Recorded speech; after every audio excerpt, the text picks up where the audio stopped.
Assalamualaikum daawwattoota chaanaala Obsatuu akka nagaa qabdan alhamdulillah ani fayyaan qaba. Baga nagaa qabaatanii aappii tokko kan walii ilaalu ta'a. Aappii ajaa'iba tokko isin qaqqabee dhufeeti.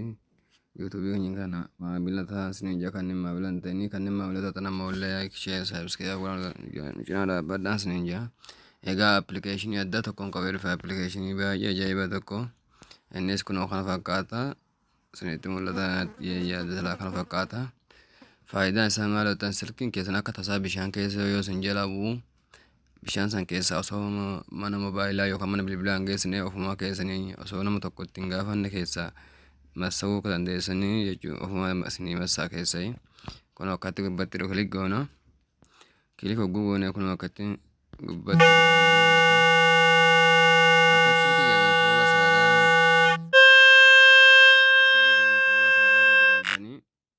akkasitti keessa massaa jechuudha nama gamtaan ifne hanga inni dhibba gahutti isin tuttan jechuudha hanga inni dhibba gahutti amma akkatti kana dhiifama beeksisaa keessa tuttanii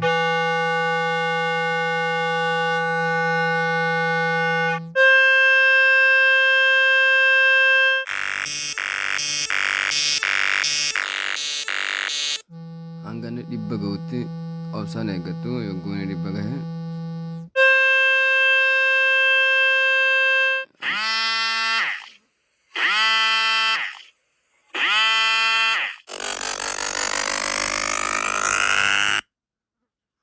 yoggoon dhibba gahe akkasitti keessaa baatanii hanga dhibba gahutti obsaan eeggattan.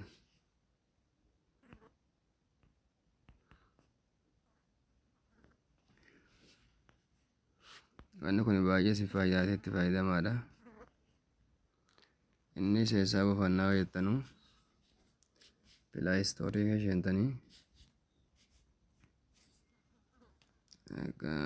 pilaay istoorii keeshentaniituma okay.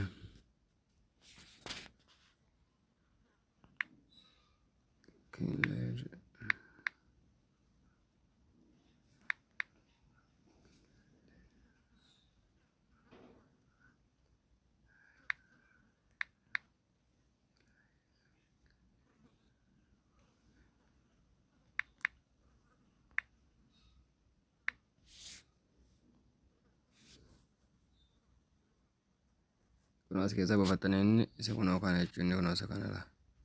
Isiniif mul'ata yaada kan inni buufadhaadha itti fayyadamaadha. Nu cinaa dhaabbannoo jajjabeessaa galatooma.